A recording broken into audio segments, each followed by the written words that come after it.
तर सातारा जिल्हा परिषद अध्यक्ष उपाध्यक्ष निवडीच्या मुद्द्यावरून शिवसेनेचे हे सगळेच आमदार मंत्री हे उपमुख्यमंत्री एकनाथ शिंदे यांच्यासोबत त्यांची चर्चा झालेली आहे। भेटीला गेलेले होते। उपमुख्यमंत्र्यांच्या दालनात महत्त्वाची अशी चर्चा पार पडली। सातारा पोलीस अधीक्षकांचं निलंबन करा असे निर्देश उपसभापती गोऱ्हे यांनी दिलेत। तर चौकशी करून योग्य कारवाई करू असं मुख्यमंत्री फडणवीसांनी विधानसभेत सांगितलंय। तर सकाळी 9:30च्या सुमारास उपमुख्यमंत्री एकनाथ शिंदे यांच्यासोबत या सगळ्याच आमदार आणि मंत्र्यांची विशेष चर्चा झालेली आहे, बैठक झालेली आहे।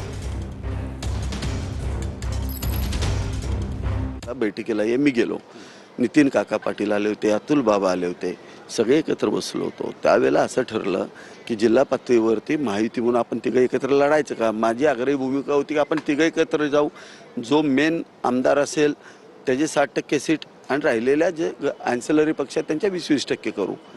पण शंभूराज देसाई स्वतः म्हणले की माझ्या विरोधात भाजप आहे, मी काय त्यांना स्वीकारणार नाही। ते मी म्हणलं साहेब माझ्या विरुद्ध इथं राष्ट्रवादी शरद पवार गट आहे।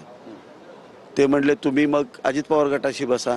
अजित पवार गटाशी त्यांच्या समोर बसलो, त्यांचे आमचं जुळलं नाही।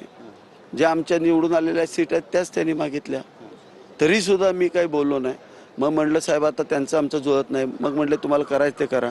मग मी भाजपशी बोललो, अतुल बाबा भोसले तर भाजपचे अध्यक्ष आहेत त्यांच्याशी बोललो। युती आमची फायनल झाली। पालकमंत्र्यांना माहिती आहे युती कशी झाली ते। सातारा तालुक्यात राजांनी लढायचं, मी कोरेगाव तालुक्यात शिवसेनेत लढायचं आणि खटाव तालुक्यात जयाभाऊ बरोबर आम्ही तिथं लढायचं, हे आमचं ठरलं। ठरल्यानंतर आता प्री पोल अलायन्स जर आमचा शिवसेनेबरोबर भाजपचा झाला आहे, शिवसेनेचा भाजपबरोबर झाला आहे, तर पोस्ट पोलला आम्ही शिवसेनेचा जर त्या ठिकाणी जर अध्यक्ष होत होता तर आम्ही बरोबर राहणार। पण जर शरद पवार गटाचा जर होत असेल, जो महाविकास आघाडीचे प्रमुख आहेत त्यांचा जर होत असेल तर ते आम्हाला कसं परवडणार तुम्ही मला सांगा। मला स्वतःला पुन्हा इलेक्शन त्यांच्या विरुद्ध लढवायचे आहे। सगळ्या संदर्भात तुम्ही उपमुख्यमंत्री एकनाथ शिंदेंशी बोललात, पालकमंत्र्यांशी बोललात। शंभूराज जबाबदारीनं सांगतो, साहेबांनी मला बोलवलं होतं। याच्या आधी माझी भूमिका मी साहेबांना स्पष्ट केली होती। साहेब हे जे तुम्हाला सगळे सांगतायत हे सगळं चुकीचं सांगतायत साहेब, अशी परिस्थिती नाही। तिथल्या निवडून आलेल्या सदस्यांमध्ये तीव्र भावना आहे। काही झालं तर महाविकास आघाडीच्या घटक पक्षांना बरोबर घ्यायचं नाही। आपण जी युती करायची आहे ती युती 100% ह्याच्यातच करायची मी साहेबांना सांगितलं। आणि आता सदस्य कुठले फुटलेत, अजित पवार गटाचे 5 सदस्य फुटलेत, त्यामुळे ह्यांना फ्रस्ट्रेशन आलं। आमचे सदस्य फुटलेले नाही, आमचे सदस्यांची जी भूमिका आहे आम्ही अलायन्समध्येच आहे बीजेपीच्या। पण जे मॅन्डेट मिळालं होतं जिल्हा परिषदेमध्ये त्यानुसार बरीच चर्चा होती सातारा संदर्भातली की त्या ठिकाणी राष्ट्रवादी काँग्रेस आणि शिवसेना मिळून त्या ठिकाणी सत्ता स्थापन करेल। कसं तुम्ही मला सांगा। अरे शिवसेनेचे माझे 2 आणि भाजपचे 30 सदस्य तर होते ना महायुतीचे, तिथं झालेले शिवसेना भाजप अलायन्सचे 30 सदस्य ऑलरेडी आले होते निवडून।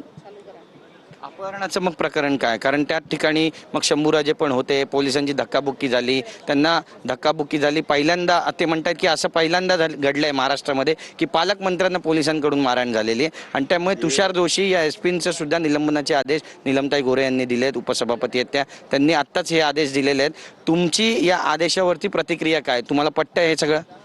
खरं तर पोलिसांना विनाकारण याच्यामध्ये घसटवणं चुकीचं आहे। अजूनही सगळ्यांनी अभ्यास केला पाहिजे। जे अपहरणाचा जो गुन्हा दाखल झाला आहे तो कुणी केलाय? गुन्हा कुणी दाखल केलाय? अजितदादा गटाचे जे नेते आहेत, मकरंदाबा पाटील जे मंत्री आहेत त्यांच्या कार्यकर्त्यांनी केलाय। हा कुठल्याही शिवसेना किंवा भाजपच्या कार्यकर्त्या